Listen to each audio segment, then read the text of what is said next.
안녕하세요. 이화여대 철학과 한자경입니다. 첫 번째 강연에서는 불교에서의 마음의 이해에 대해서 말씀드렸고요. 이번 강연에서는 불교에서의 수행에 대해서 말씀드리겠습니다. 앞에 강연에서 불교의 마음 이해에 따르면은 인간에게는 두 가지 측면의 마음이 있다. 작은 마음과 큰 마음 말씀드렸었죠. 작은 마음은 반연심이고 오온에 갇힌 마음이고 닫힌 마음이다. 그게 바로 범부의 마음이고, 큰 마음은 일심이다. 오온의 장벽을 넘어선 마음이다. 그래서 열린 마음이다. 장애를 넘어선 무의 마음이다. 무명을 벗은 부처의 마음이다. 진여심이고 그게 바로 중생 본래의 마음인 중생심이다 라는 말씀을 드렸었습니다. 그렇기 때문에 불교 이런 마음 이해의 바탕 위에서 불교 수행을 생각해 보면은 불교는 작은 마음에서 반연심에서 큰 마음으로 나아가는 것이 바로 불교 수행의 길이다라고 볼 수 있습니다.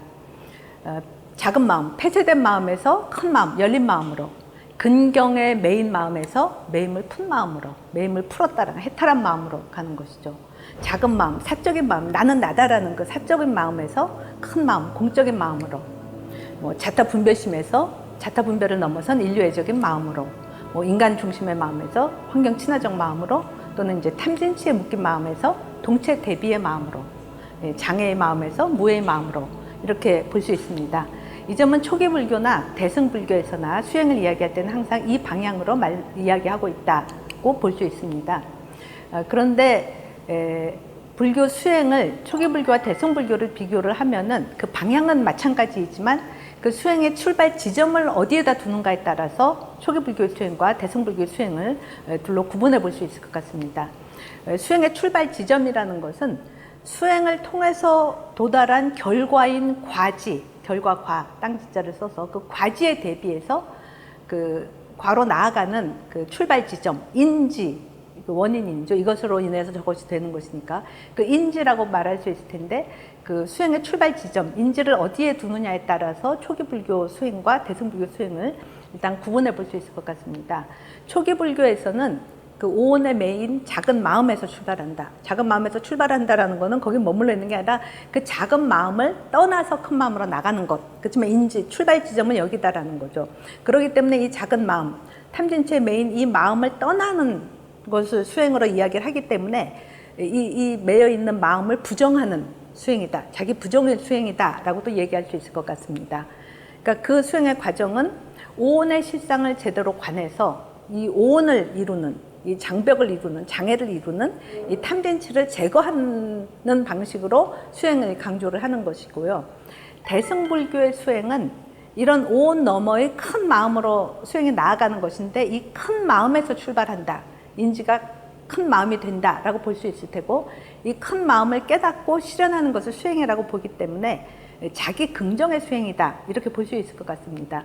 그러니까 자신의 본성, 불성을 깨닫고 그 본성을 실현하는 것을 수행의 근본 방향으로 본다고 볼 수 있겠죠. 우선 첫 번째 그 초기 불교의 수행 방식을 보면은 아까 말씀드린 대로 수행의 출발점은 극복되어야 할 오온의 메인 그런 반연심이라고 본다는 것이고요. 그렇기 때문에 오온의 실상인 무상, 고, 무아 등의 그런 부정성을 있는 그대로 여실하게 관하는 것이 첫 번째 수행 방식이고, 두 번째는 그렇게 함으로써 그 오온에 자신을 묶어놓는 인간의 그 근본 번뇌라고 말할 수 있는 탐진치를 제거하는 것, 이것이 그 수행의 과정이라고 볼 수 있을 텐데요. 초기 불교에서 논하는 그 대표적인 수행을 우리가 이제 사념처관, 위파사나 수행이죠 라고 이야기하는데, 이 사념처관이라는 것이 오온의 실상을 있는 그대로 관찰하는 것인데, 사념처관이라는 것은 네 가지 염처를 관한다. 여기서 관이라는 것은 그냥 개념적으로 이론적으로 생각한다라는 뜻이 아니라 내적으로 그 실상을 알아차린다라는 의미가 되고요. 사념처라는 것은 그렇게 알아차려야 할 관의 대상이 되는 것을 네 가지로 나누는 거죠. 몸, 느낌, 마음, 법. 그래서 신, 수, 심, 법. 그래서 네 가지 염처를 관하는 것을 사념처관이라고 이야기하죠. 첫 번째 신념처관은 이제 우리 일상에서 누구나 하고 있는 거죠. 숨을 쉬고 있잖아요. 그 숨을 내가 들이마시고 내쉬는 숨을 우주 전체와 연관되는 이 기운을 마셨다가 내놓고 하는 건데, 이 숨을 관하는 것도 신년초관이고, 또 이 몸의 부정성, 깨끗하지 못함을 관하는 것, 그래서 어떤 의미로 이제 부정관에 해당한다라고 또 볼 수 있는데, 불교는 본래 우리는 이 몸을 뭐 아침에 일어나면 세수부터 하고 이 몸을 맨날 닦잖아요. 깨끗하게 닦는 거를 열심히 하는데, 불교는 이 몸은 우리는 바깥은 닦지만 그 속에는 뭐 땀, 침, 뭐 대변, 소변, 뭐 고름, 뭐 온갖 것들이 다 들어있잖아요. 그래서 인간의 몸을 이렇게 오물을 싸맨 뭐 가죽 주머니다 뭐 이렇게도 이야기를 하는데, 이런 그 몸의 실제성을, 그 특징을 부정한 측면을 제대로 관하는 것이 신념초관에 해당한다라고 볼 수 있습니다. 그러니까 이 몸에, 뭐 자기 몸이든 이성의 몸이든 그 몸에 대한 애착을 넘어서지 못하는 사람들이 해야 될 관법, 그 이제 부정관이라고 이야기를 하죠. 그런 신념처, 그렇게 수행하는 것, 실상을 제대로 보는 것이 신념처, 몸의 실상을 제대로 보는 것, 관하는 것, 신념처관이고요. 그 다음에 수념처관은 느낌수인 거죠. 우리는 일상적으로 느낌에 빠져서 살죠. 기쁘면 기뻐하고, 슬프면 뭐 슬프고, 우울하면 그냥 우울에 푹 빠져서만 사는데, 수념처관이라는 것은 내게서 느낌이 일어나는구나, 그 느낌을 바라보는 거죠. 그럼 느낌과 거리를 취하고 바라보는 거다. 이것도 이제 탈동일시 시키는 과정이다라고 볼 수 있겠죠. 그래서 느낌이 갖는 고를 관하는 거, 느낌 중에는 고수, 락수, 사수 다 있지만 결국은 락수도 이게 괴고라고 그러죠. 무너져 내리는 것이고, 이 느낌이 갖는 고성을 관하는 고관이다라고도 볼 수 있겠죠.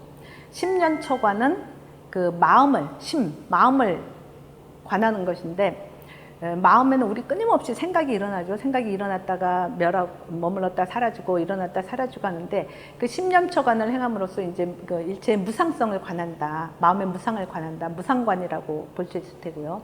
법념처관은 무상고 무아 등의 불교적 이치, 진리를 관하는 것이 법념처관이다 라고 말할 수 있겠죠. 그래서 뭐 무아관 이렇게 짝을 지어볼 수 있을 텐데, 이 오온의 실상이 무상하고 부정하고 고하고 무하다라는 것을 관하는 것인데, 이 무상고 무아 부정, 이거는 우리가 큰 마음을 깨달았을 때 상나가정이라고 이야기하죠. 그것과는 굉장히 대비되는 것이죠. 무상과 대비해서 상, 고 대신에 락, 무아 대신에 더러움, 부정 대신에 정. 그래서 이 상나가정이 아닌 상태의 이 오온의 실상을 제대로 관하는 것이 사념초관이다.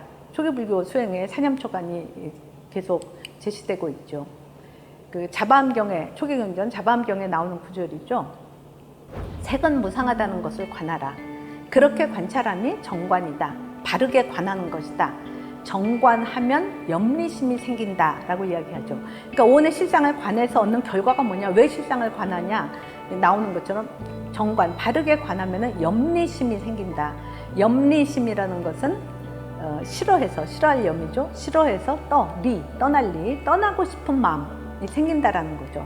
그러니까 오온이 난 줄 알고, 상이란 나, 주제적 난 줄 알고 막 거기에 집착하는데, 그 실상을 제대로 관하면은 그것이 아니구나라는 것을 깨달으면서 그것이 싫어서 그것을 떠나고 싶은 마음, 염리심이 생긴다라는 거죠. 그래서 싫어해서 떠나게 된다.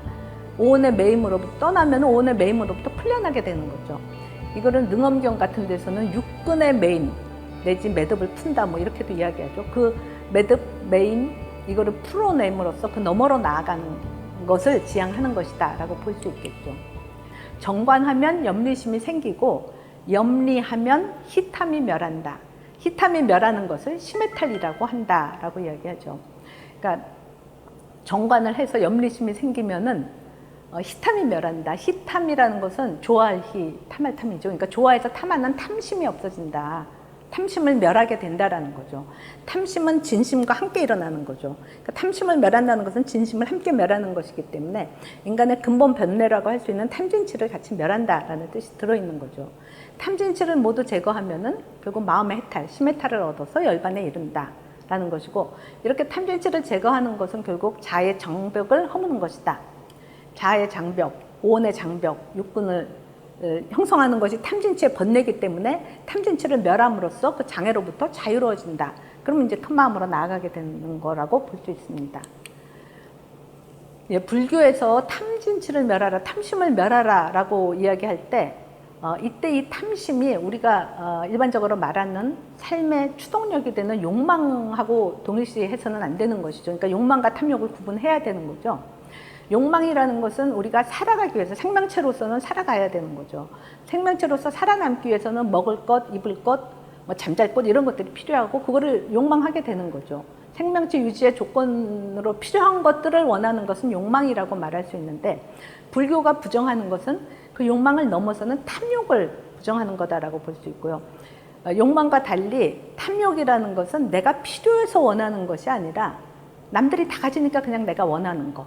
그러니까 필요 이상의 것을 원하는 것이다. 그러니까 살아가기 위해서 필요한 것 이상을 무한한 욕망, 그거를 원하는 무한한 욕망, 제한 없는 욕망, 이거를 탐욕이라고 이야기를 하는 거죠. 어떤 의미로는 필요하지도 않은데 남들 다 가지니까 내가 원한다. 조작된 욕망이다라고 말할 수 있겠죠. 근데 이제 현대 자본주의 사회, 뭐 어느 시대나 마찬가지일 수도 있겠지만 이제 특히 자본주의 사회는 이 무한 욕망을 부추기고 있는 거죠. 욕망을 인간의 본성으로 강조하면서 그거를 끝없이 부추기고 있고 이 내가 필요로 하지 않는데도 원하고 내가 원하기 때문에 마치 그걸 필요한 것처럼 생각하게끔 그럼 그 원하게 만드는 건 뭐냐? 남들 다 가지니까 나도 원하게 만드는 그거가 바로 광고죠. 텔레비 키면 끊임없이 광고들이 나오잖아요. 이 광고를 보면서 저거 좋네, 저거 좋네, 저거 나도 있으면 좋겠네. 이런 탐욕심을 계속 일으켜서 무한 소비를 부추기게 되는 것인데 이런 탐심은 결국 탐심이 좌절되면 진심이 되는 거죠. 그러니까 탐심과 진심은 동전의 양면처럼 있기 때문에 탐심이 좌절되면 진심이 되고 근데 이 사회에서 우리가 누릴 수 있는 자원들은 제한되어 있기 때문에 누군가가 그거를 성취를 하면은 누군가는 성취하지 못하게 되겠죠. 그러니까 무한히 일어나는 탐심 중에서 누군가는 성취가 돼서 탐심을 만족감을 느끼지만 누군가는 또 좌절되기 때문에 진심을 느끼게 되겠죠. 그래서 오늘날 진심은 곧 분노니까 오늘날 우리가 현대 사회를 보면서 분노 조절 장애 환자가 너무 많다. 뭐 화나면 뭐 주차장에서도 사람 죽이고 뭐 길 가다가 죽이고 뭐 이웃집 소음에서 죽이고 뭐 이런 그 분노 조절 장애가 많은데 그 이유가 뭘까 생각해 보면은 이 사회가 욕망을 무한히 부추기기 때문에 욕망을 조절을 못하는 거죠. 그러니까 욕망을 조절하지 못하면은 그게 결국은 위로 가서는 다 부딪힐 수밖에 없으니까 그 성취되지 않은 좌절된 탐심은 그대로 진심으로 분노로 일어나기 때문에 분노 조절 장애 환자가 많은 이유는 우리가 욕망을 조절하는 장애가 있기 때문입니다. 욕망을 조절하지 못하는 그런 장애가 있는 사회니 분노 조절 장애 환자가 많을 수밖에 없지 않는가. 그러니까 불교는 이런 탐심과 진심을 넘어서야 된다. 무한한 욕망은 이제 비판을 하는 거죠. 그런 탐심, 진심, 치심 이거는 제거되어야 할 번뇌로 간주를 하고 있는 것이죠. 그럼 그런 탐진치를 제거하고서 어디로 나아가고자 하는가? 탐진치를 모두 멸해서 번뇌로부터 해탈해서 열반에 이르려고 하는 것이죠. 그럼 그 해탈과 열반은 과연 어떤 견지인가? 나를 묶어놓는 탐진치에 의해서 내가 오온의 현상적인 나로 존재하는데 이거를 다 장애를 다 없애고 탐진치의 번뇌를 다 없애고 결국 어디로 나아가고자 하는가? 그 해탈과 열반은 어떤 경지인가? 물어볼 수 있겠죠. 예, 이 과정이 그 오온에 묶인 탐진치로 인해서 형성되는 나의 그 반연심을 넘어서 일심으로 나아가는 것이다. 나아가는 과정이다. 이렇게 볼 수 있겠고 이것은 앞에서 말씀드렸던 것처럼 이제 범부의 마음에서 부처의 마음으로 나아가는 것이다.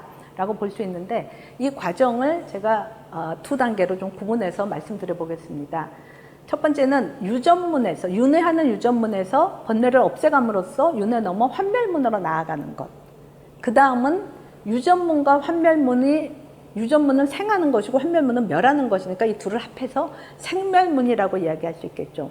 이 생멸문에서부터 다시 생멸 너머의 진여문으로 나아가는 그 과정 둘로 구분을 해보겠습니다. 그 유전문에서 어떻게 환멸문으로 넘어가는가? 이 문제는 우리가 그 불교에서 12지 연기를 따라서 생각해 볼 수 있겠죠. 12지 연기는 뭐 무명이 있어서 행이 있고 행이 있어서 식이 있고 뭐 식이 있어서 명색이 있고 이렇게 쭉 뭐가 있어서 이것이 있어서 저것이 있고 저것이 있어서 그 다음이 있고 뭐 이렇게 쭉 연결되는 거죠. 이게 12지연기의 유전문이라면은 환멸문은 모명이 없어서 행이 없고 행이 없어서 식이 없고 이런 식으로 쭉 없애 나가는 것이 되는 멸해가는 것이죠. 이게 환멸문이 되는데 그러면 12지연기에 따라서 우리가 계속 윤회하고 있는데 다 있어서 그 다음 항이 있고 그거 있어서 그 다음 항이 있고 그런데 이게 어떻게 해서 환멸문으로 넘어갈 수 있는가. 어디선가는 시작을 해야 되잖아요. 한 항이 있어도 그 다음 항이 없어서. 이게 없어서 그 다음이 또 없고 이래야지 환멸문이 되게 되는데 그 시작점이 어디인가 이거를 물어볼 수 있을 텐데 그 출발점, 그 시작점, 환멸문이 시작될 수 있는 지점을 보여주는 구절이 있습니다. 이게 자바암경의 그 두 번째 화살의 비유에서 찾아볼 수 있는데요. 두 번째 화살의 비유 좀 길지만 그대로 읽어보겠습니다. 어리석고 무지한 범부는 고락사의 느낌을 낸다. 지혜롭고 거룩한 제자도 고락사의 느낌을 낸다. 그런 어떤 차이가 있는가? 어리석고 무지한 범부는 몸의 촉으로 느낌이 생기고 그 고통이 더해 목숨까지 빼앗길 정도가 되면 슬퍼하고 원망하며 울부짖고 통곡하여 마음에 광란이 일어난다. 이는 두 가지 느낌을 증장시키는 것이니 신수와 심수가 그것이다. 몸의 느낌과 마음의 느낌인 거죠. 비유하면 두 개의 독화살을 맞는 것과 같다. 밝게 알지 못하기에 락수의 촉으로 인해서 락수를 받으면 탐욕의 부림을 받고 고수의 촉으로 인해서 고수를 받으면 성냄의 부림을 받고 사수가 생기면 어리석음의 부림을 받는 것이다. 탐진치에 매여서 생로병사 및 슬픔과 번뇌에 매이게 된다. 이게 어리석은 범부가 심수에서 심수로 넘어간다라는 거죠. 반면 지혜로운 거룩한 제자는 몸의 촉으로 인해 고수가 생기고 큰 고통이 닥쳐서 목숨까지 빼앗기게 돼도 슬퍼하고 원망하거나 울부짖고 통곡하면서 마음의 광란을 일으키지 않는다. 신수의 한 가지 느낌만 생기고 심수, 마음의 느낌을 일으키지 않는 것이다. 비유하면 하나의 독화살을 맞아도 두 번째 독화살은 맞지 않는 것과 같다. 락수에 있어서도 탐욕에 물들지 않고 고수에 대해서도 성내지 않고 사수에 대해서도 어리석음의 부림을 당하지 않는다. 그러니까 탐진치를 일으키지 않는다라는 이야기인 거죠. 여기서 그 두 가지 화살은 첫 번째 화살은 심수, 몸의 느낌에 해당하는 것이고 두 번째 화살은 마음의 느낌에 해당하는 것이죠. 그 중요한 것은 첫 번째 화살은 밖에서부터 날아오는 것이니까 범부나 수행자나 똑같이 당하는 것인데 두 번째 화살은 그 첫 번째 화살로 인해서 내 안에서 탐진치가 일어나서 결국 마음의 느낌을 일으키는 뭐 원망하고 통곡하고 하는 것이고 그래서 애추로 넘어가게 되는데 이 두 번째 화살은 내 안에 탐진치가 일으키는 것이기 때문에 이 화살은 밖에서 오는 화살이 아니라 첫 번째 화살처럼 밖에서 오는 화살이 아니라 내 자신의 내면에서 내가 나한테 쏘는 화살이다 라는 거죠. 그게 심수는 내가 나한테 쏘는 화살이다. 두 번째 화살이다. 그거는 범부는 첫 번째 화살 맞으면 그대로 두 번째 화살, 세 번째 화살, 네 번째 화살 계속 맞게 되겠죠. 자기가 자기한테 쏘는 화살. 근데 수행자는 그런 화살을 맞지 않는다라는 이야기인 거죠. 뭐 예를 들어서 누가 툭 치고 지나갔다 칩시다. 그러면 범부는 탁 치면 아프겠죠. 근데 그거는 잠깐 아프고 지나가는 건데 몸은 그런데 생각은 계속 거기서 일어나는 거죠. 저 사람이 날 왜 쳤어? 뭐야? 제가 날 미워하나? 뭐 제가 나를 얕잡아봤나? 저거 어떻게 가서 내가 복수하지? 그 이어지는 생각들, 그래서 거기서 일어나는 그 기분 나쁨, 뭐 원망감, 통곡, 뭐 이런 것들을 계속 화살을 맞게 되는데 수행자는 툭 치고 지나가면 그냥 그렇구나라고 상황만 보는 거죠. 그러니까 이건 첫 번째 화살, 이건 두 번째 화살이라면은 범부는 여기서부터 여기로 자동 이행해 가는데 수행자는 그렇지 않다라는 거죠. 첫 번째 화살이 있어도 화낼 상황 같이 보여줘도 그냥 상황이 그렇구나라고 알고 거기서부터 능동적으로 화를 내는 행위는 하지 않는다. 능동적 억지음은 일어나지 않는다. 그러니까 수에서 애와 추로 넘어가지 않는다라는 거죠. 그러니까 마음의 탐진치를 작동시키지 않음으로써 느낌에서 수에서 애, 추로 넘어가지 않는다. 그렇기 때문에 12지연기고리에서 보면은 수까지는 있어도 애, 추가 넘어가지 않으니까 애가 없으니까 추가 없고 추가 없으니까 뭐 유가 없고 이런 식으로 환멸문이 성취된다라고 볼 수 있겠죠. 이것이 무명행식 12지연기고리인 거죠. 뭐 식이 있으니까 명색이 있고 명색이 있으니까 유깁처가 있고 유깁처가 있어서 촉이 있고 촉이 있어서 수가 있고 없어지는 건 어디서부터 시작되냐? 수가 있어도 번번은 당연히 그냥 H로 딱 넘어가지만 새로운 업을 지어서 또 가서 쭉 있는 거가 되는 거죠. 근데 수행자는 수가 있어도 그 다음으로 넘어가지 않는다. 새로운 업짐이 없는 거죠. 애가 없으니까 취가 없고, 취가 없으니까 유가 없고, 이렇게 해서 다 없게 되면은 뭐 유가 없고 생이 없고 다음 생에 태어나지 않고 노사가 없고, 노사가 없으니까 무명이 없고, 이게 계속 반복되는 것인 거죠. 무명이 없으니까 행이 없고, 행이 없으니까 식이 없고, 식이 없으니까 명색이 없다. 명이 이제 심신에 해당하죠. 오온이 없고, 육입초, 육근, 육경 다 없고, 촉이 없고, 색, 근과 경이 앞에서 식이 생기니까 육식도 없는 것이고, 그래서 수도 없고, 그래서 차례로 다 없어지게 되는데, 그게 이제 우리가 환멸문이라고 이야기하는 거죠. 이 오온, 육근, 촉, 식, 이거 다 없어지는 과정을 12지 영기의 환멸문을 따라서 멸하게 되는 것을 반야심경에서는 이렇게 표현하고 있습니다. 무, 색, 무, 수상행식. 결국 색, 수상행식, 오온이 멸한다는, 없어진다는 것이죠. 무, 아니, 비설신의, 무, 색성, 향미, 촉법.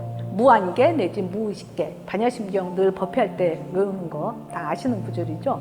무안이 비설신이 육근에 해당하는 것이고 그것도 없게 된다. 무색성향미, 뭐 육경도 없다. 그게 12처가 없다는 거고, 무안개 내지 무의식계, 안식에서부터 무의식계까지, 그러니까 18개가 다 멸한다라는 이야기가 되는 거죠. 그래서 유전문에서 환멸문으로는 이렇게 넘어갈 수 있는데, 이제 우리가 던질 수 있는 질문은 그럼 환멸문의 끝은 뭐냐? 다 멸해서 부처님이 존재를 육근 12처 18개로 다 말했는데 그게 다 멸한다, 다 없다. 그럼 환멸문의 끝은, 수행을 해서 도달한 그 끝은 일체가 다 없어지는 무아한 공이고 정멸일 뿐인가를 물어볼 수 있겠죠. 여기서 우리가 생각할 수 있는 것은 불교가 지향하는 것, 불교가 수행을 통해서 나아가고자 하는 것은 일체 존재가 다 무로한 공, 정멸 그 자체가 아니란 것이죠.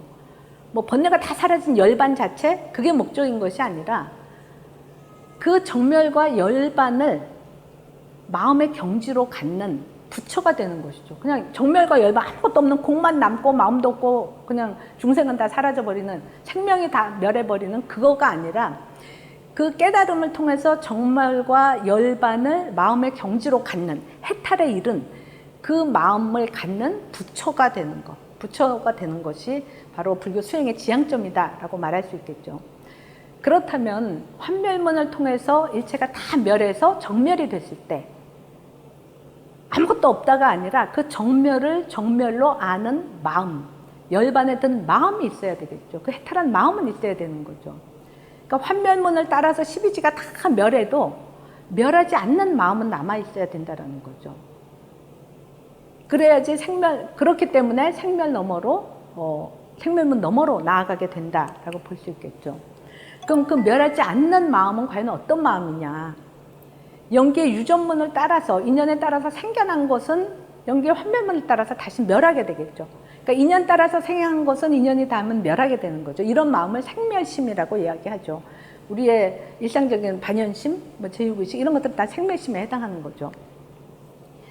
인연에 따라서 생긴 건 인연에 따라서 멸하는 것이기 때문에 환멸문의 끝에 남겨지는 마음이라는 것은 환멸문에 따라서 멸하지 않는 마음이어야 되는데, 이것은 유전문을 따라서 생겨난 것이 아닌 것이어야지 환멸문을 따라서 멸하지 않겠죠.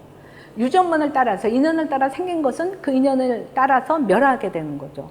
근데 환멸문을 거쳐도 멸하지 않고 남는 마음은 그렇게 인연 따라서 생겨난 마음이 아닌 것, 그러니까 생하고 멸하지 않는 마음, 그거를 불생불멸의 마음이다 라고 말할 수 있겠죠.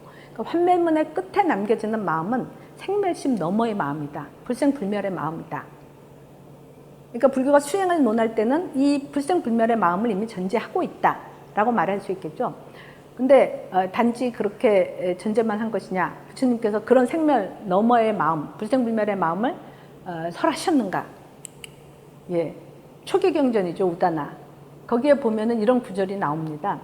수행자들이여, 태어나지 않고 생겨나지 않고 만들어지지 않고 형성되지 않은 것, 계속 반복되기 때문에 제가 그것을 A라고 이야기했습니다. 그것이 있다. 그러니까 불생불멸의 마음, 생겨나고 멸하지 않는 그런 마음이 있다라는 거죠. 만약 그런 것이 없다면 세상에서 태어나고 생겨나고 만들어지고 형성된 것, 그 인연 따라서 만들어진 것인 것이죠. 그것으로부터의 벗어남, 해탈이라는 것이 알려질 수 없을 것이다. 다 없어져 버리면은 알려질 수 없는 거잖아요. 그 마음이 남아 있어야지 알려지게 되겠죠. 그러나 수행자들이요, A가 있으므로, 그런 마음이 있으므로, 그런 것이 있으므로 세상에서 태어나고 생겨나고 만들어지고 형성된 것으로부터의 벗어남도 알려진다. 그러니까 불생불멸의 것이 있으니까 생멸의 것으로부터 벗어남이라는 해탈이 가능하다라는 이야기인 거죠. 이 이야기는 인간에게는 생멸하는 마음뿐 아니라 불생불멸의 마음, 부처의 마음, 진여의 마음, 진여심이 있다. 바로 이것을 깨닫고 실현하는 것이 해탈이다라고 이야기할 수 있는 거죠. 이 진여심, 이거를 제가 강연 일부에서, 첫 번째 강연에서 그 큰 마음이다, 일심이다, 진여심이다, 우주심이다, 부처의 마음이다 라고 말씀드렸던 바로 그 마음인 것이죠. 유전문에 따라 생겨났다, 환멸문에 따라 멸하는 것. 유전문과 환멸문은 유전문은 번뇌의 윤회의 과정을 말하는 거죠. 번뇌적인 일차가 일어나는 문이 유전문인 거고, 환멸문은 수행을 통해서 이걸 없애나가는 거가 되는 거죠. 번뇌를 다 멸해가는 문, 환멸문. 생하는 것이고 멸하는 것이기 때문에 합해서 우리가 생멸문이라고 이야기하는 것이고, 진여문이라는 것은 진여심, 진여심으로 나아가는 문, 이것은 생멸문 너머의 문이다 라고 얘기할 수 있는 거죠. 생멸문 너머의 것이다. 이 생멸문과 진여문이라는 개념은 기신론에서 이야기하고 있는 거죠. 일심 이문을 말하면서 이문이 생멸문과 진여문이 되겠죠. 예, 이 생멸문과 진여문의 관계를 저는 이제 그림의 비유로 생각을 해봤습니다. 유전문, 윤회하는 유전문과 수행을 통해서 그 업력을 덜어나가는 환멸문을 그림 도화지, 빈 도화지, 흰색 빈 도화지 위에 제가 그림을 막 그리면은 이 생겨나는 그림들이 업력에 따라서 막 존재가 생성되는 것으로 생각을 해봅시다. 그림을 막 그려나가다가 이제 뭐 그 업력에 따라서 번뇌적인 뭔가가 막 그려지는 거죠. 뭐 집도 그리고 산도 그리고 사람, 나도 그리고 너도 그리고. 이게 이제 유전문에 해당한다면은 환멸문은 뭐냐면 이게 다 종이 위에 그려지는 그림이고 허망한 것이다. 번뇌적인 것이다. 그래서 수행을 통해서 이거를 멸해 나간다. 그럼 이제 도화지 위에 있는 그림을 뭐 연필로 그리면 지워지겠죠? 네, 지워 나가는 것이다. 그건 이제 환멸이다. 그림을 지워 나가는 것이다. 그럼 그건 이제 환멸문에 해당하겠죠. 그러면 생멸문은 뭐냐면은 종이 위에 그려지거나 그려 나가는 것이 유전문, 그림을 지워 나가는 것이 환멸문. 그 현상적인 그림이 있거나 지워지거나 그게 생멸문에 해당하는 거죠. 그럼 진여문은 뭐냐? 그림이 그려지거나 지워지거나와 상관없이 그 바탕에 빈 종이가 있잖아요. 빈 종이, 빈 바탕. 그것이 바로 불생불멸의 종이다라는 거죠. 진여다 이렇게 볼 수 있는 거죠. 그것이 그려진 상과 대비되는 그 성이다라고 말할 수 있는 것이죠. 그 빈 마음으로 진여로 나아가는 것이 진여문이다라고 볼 수 있습니다. 이것을 앞에 첫 번째 강연에서 많이 말씀드렸던 그 도표로 보면은 현상에 드러나는 나, 너, 이런 현상적인 일체 제법들, 생멸하는 것들은 진여심에서 이 아르야식에서부터 형성되어지는 것인데, 이제 아르야식의 전변에서 이런 현상 세계를 만드는 것은 유전문이라고 말할 수 있겠죠. 그래서 생멸상들이 그려지는 것이고, 그 다음에 이것이 허망한 존재들이다라는 것을 생각하면서 여기에 매여 있지 않고 점점 이거를 덜어나가는 것을 환멸문이라고 이야기할 수 있겠죠. 이제 화살표 밑으로 내려오는 거죠. 근데 이 둘 다 합해서 심생멸문이라고 이야기할 수 있고, 진여문은 저 아래에 있는 것이다. 아래에 진여심으로 나아가는 것이 진여문이다. 이렇게 볼 수 있을 것 같습니다. 바로 이 진여심, 여기서부터 출발하는 것이 대승의 수행이다라고 볼 수 있겠죠. 대승의 수행은 이 진여문을 통해서 도달한 진여심, 일심에서 출발한다. 그러니까 도달하고자 하는 과지, 부처의 마음, 일심인 거죠. 여기서부터 출발하는 것이 그 과지를 인지로 삼는다라고 말을 하죠. 그 수행이 바로 대승의 수행이다라고 말할 수 있을 것입니다. 그렇기 위해서는 이 일심, 바탕의 일심을 내 마음의 본성으로 깨닫는 것, 내 마음이 바로 큰 마음이다, 진여심이다, 일심이라는 것을 깨닫는 것, 그것을 본성을 본다라는 의미에서 견성, 성을 본다, 견성이라고 얘기할 수 있고, 그것이 갑작스럽게 탁 일어나기 때문에 그림을 보다가 바탕에 종이를 탁 자각한다, 알아차린다, 갑작스럽게 일어나는 거죠. 다 지울 필요 없이. 그러니까 도노라고 이야기할 수 있겠죠. 근데 그것이 도노에 해당하고, 그 다음에 또 하나는 그런 일심을 가리는 번뇌들을 제거해 나가는, 그러니까 본성을 실현시켜 나가는 점수의 행위가 필요하겠죠. 이 도노와 점수 두 과정을 대승에서의 수행이다, 이렇게 이야기할 수 있을 것입니다. 이 도노와 점수의 차이를 두 개송, 신수와 해능, 선불교에 등장하는 두 인물인 거죠. 이 개송을 통해서 살펴볼 수 있을 텐데요. 이제 선불교에서 통해서 오조 달마 이후에 오조 홍인이 후계자를 선발하기 위해서 개송을 지라고 그랬더니 신수가 바로 저 개송을 짓죠. 몸은 본래 보리수고 마음은 밝은 거울과 같다. 수시로 부지런히 닦아 먼지가 끼지 않도록 하라. 이렇게 딱 지었더니 다른 사람들도 이제 다 개송을 지었는데 홍인이 보니까 신수의 개송이 괜찮았다고 생각을 했겠죠. 근데 해능은 이제 일자무식이라서 저기에는 끼지도 못하다가 나중에 와갖고 저 신수 개송 읽어달라. 그래서 누가 이제 옆에 사람이 읽어줬더니 해능이 뭐 글은 못 읽어도 말은 하니까 이제 개송을 하나 지었어요. 그리고 써달라고 그랬죠. 그게 뭐냐면은 보리는 본래 나무가 없고 밝은 거울 역시 대가 없다. 본래 한 물건도 없는데 어디에 먼지가 끼겠는가, 이렇게 쓴 거죠. 이제 홍인이 딱 보니까 신수보다 해능이 한 수이다. 그래서 뭐 이제 육조가 이제 해능으로 내려갔다, 그렇게 이야기를 하죠. 근데 저 두 개송의 차이를 이렇게 생각해 볼 수 있어요. 신수는 마음을 거울에 비유하고 있죠. 이 손바닥이 거울이다 치면은 이게 마음이라고 생각해 볼 수 있을 텐데, 신수는 이 마음에 먼지가 끼면은 마음을 제대로 볼 수 없으니까 이 먼지를 닦아라. 우리가 거울을 제대로 보려면 거울에 묻은 먼지를 닦잖아요. 이 먼지를 다 닦아서 깨끗한 거울을 만들자, 이렇게 이야기하는데, 해능의 개송에 보이는 그 통찰은 뭐냐면은 이게 마음이라면 내 마음인데 내 마음을 내가 바깥에서 이렇게 남이 나를 보듯이 보는 게 아니라 이 마음 안에서 자각을 하는 거죠. 그러면 이 마음 바깥에, 거울 바깥에 먼지가 있든 없든 안에서 자기 자신을 깨달을 수 있는 거죠. 자기 자신의 본래 마음을 다 깨달을 수 있는 거죠. 본래 한 물건, 아무것도 없는 그 빈 마음인데 먼지가 어디에 끼냐, 이렇게 이야기를 한 것이죠. 이게 본래 마음이면은 마음을 거울을 밖에서 보듯이 마음을 보는 것이 아니기 때문에 먼지가 있어도 마음은 자기 자신을 발견할 수 있다. 본심은 닦은 후에 발견되는 것이 아니라 그 밖에 먼지가 있거나 없거나 상관없이 내가 나를 자각할 수 있다라고 말할 수 있겠죠. 그러니까 번뇌가 있어도 마음의 자각, 견성은 가능하다. 그러니까 점수, 수행 전에 번뇌를 없애 나가는, 탐진치의 번뇌를 없애 나가는 점수 이전에, 그러니까 먼지를 닦아 나가기 이전에 자기의 본성을 견하는 도노는 가능하다라고 이야기를 할 수 있겠죠. 이 본성을 본다라는 것을 부처의 성품인 불성을 깨닫는다, 도노다라고 말할 수 있고, 이 불성의 본래 안에 있기 때문에 대승불교는 누구나 본래 부처다. 이 큰 마음을 누구나 갖고 있고 중생심이고 진여심이다. 그럼 중생은 본래 부처다라고 이야기할 수 있겠죠. 그러니까 부처는 수행을 통해서 비로소 되는 것이 아니라 중생이 이미 부처인 것이고 그것을 깨닫는 것이 중요하다. 그래서 이 대승은 이제 본래 성불 개념을 가지고 있는 것이죠. 요거를 마조 도일과 남학 회양의 대화에서도 이런 본래 성불의 그 개념이 잘 살아나고 있죠.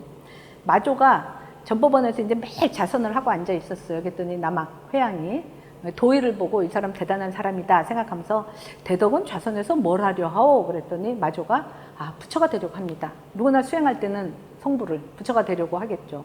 그랬더니 남학이 나가서 벽돌 하나 갖고 와서 절 앞에서 막 열심히 갈아요.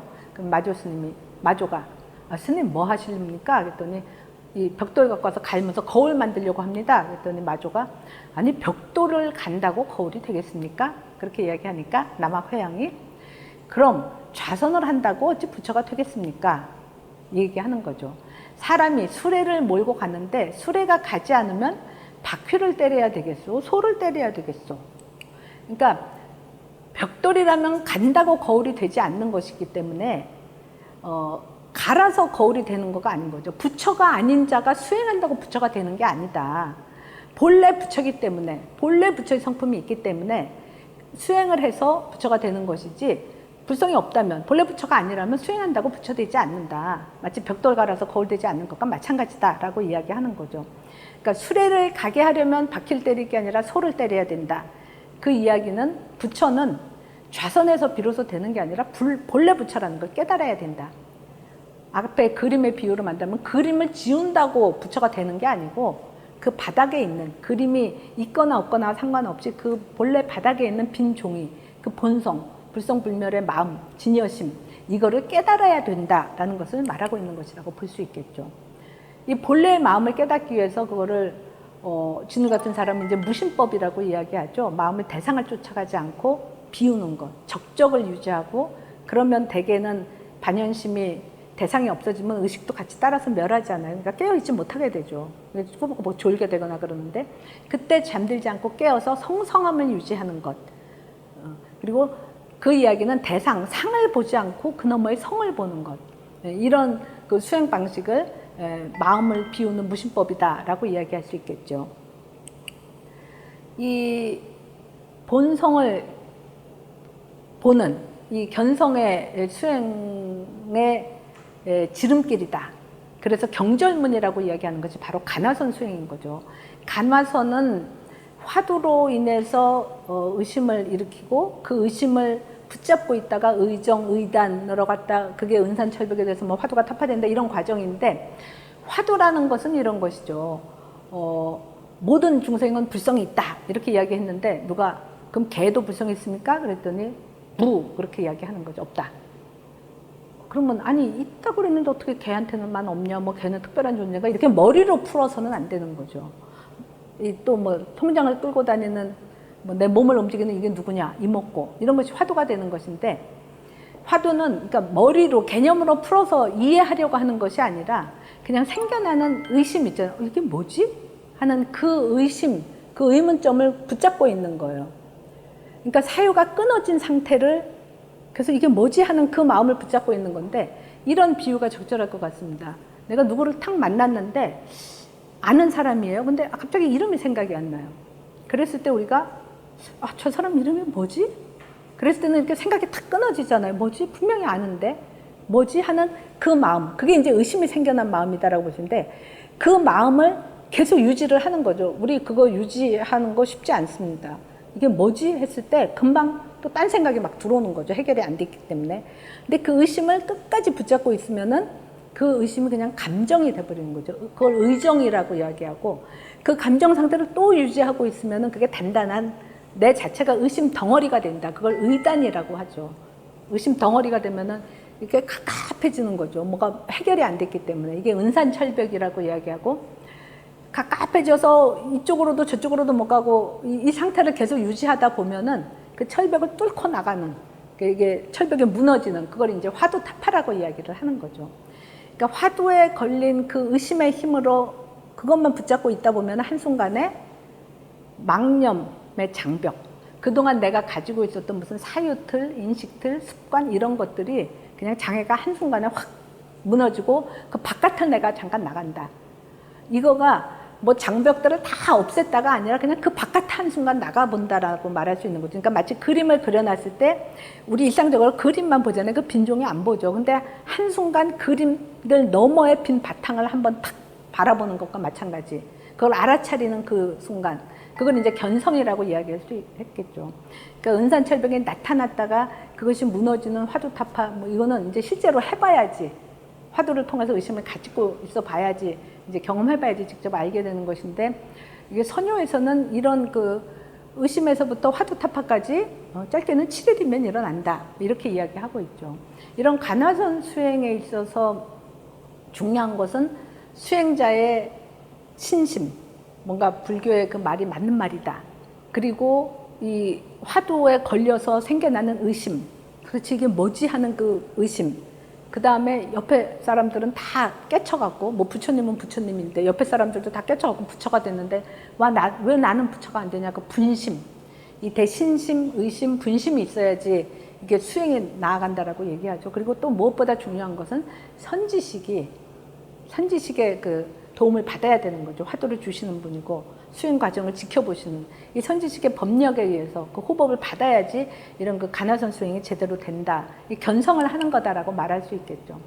근데 번뇌가 있어도 그 본성을 볼 수 있다라는 이야기는 굉장히 낙관적으로 들리죠. 번뇌 상관없이 그냥 본성을 볼 수 있다라고 이야기하니까. 근데 그 얘기는 다시 뒤집어서 말하면은 견성을 해도 번뇌는 남아있다라는 말이 되겠죠. 그러니까 그 남아있는 번뇌들을 제거하는 작업은 필요한 거죠. 그러니까 이게 마음이 본래 거울이다. 먼지 있어도 이 마음을 그 자체로 내가 깨달아 알 수 있다. 깨달아서 알았다. 먼지는 있는 거죠. 이 먼지를 닦는 것이 필요한 것이죠. 그래서 진울은 이런 점수 과정은 깨달음 이후의 수행이다. 그래서 오후수다. 깨달을 오후수 이렇게 이야기를 하는 거죠. 그래서 오후수다 수행은. 그 오후수의 수행은 뭐냐면은 그 내가 한순간 통찰한 이 큰 마음을 두고 내 마음자리를 거기다 두고 그 시선으로 그 작은 마음에서 일어나는 번뇌들을 깨서 지켜보는 것. 그걸 각찰이라고 이야기하는 거죠. 깨어서 통찰하는 것. 그 다음에 그 일어나는 번뇌들을 알아차리게 되죠. 그러면 그것을 내려놓는 것. 그것을 방하착이라고 이야기하죠. 그러니까 마음을 비우는 것이다 라고 볼 수 있겠죠. 이러한 도노와 점수를 불교에서 흔히 이야기하는 신해, 행, 증의 과정으로 연결시켜 보면요. 도노는 견도에 해당하고 본성을 직접 보는 것, 견성에 해당하겠죠. 도노인데 이것을 우리가 해오라고 이야기할 수 있죠. 뭔가 어떤 통찰이기 때문에 해오인데 이 해오를 그냥 이론적인 지혜하고는 구분해야 되는 거죠. 어떤 깨달음인 거죠. 도노에 해당하는 것이고 해능이 말한 그 견성에 해당한다라고 볼 수 있고 점수는 도노를 해도 닦아놔야 할 번뇌가 남아있기 때문에 그 습을 닦는 것 이걸 이제 점수라고 이야기할 수 있겠죠.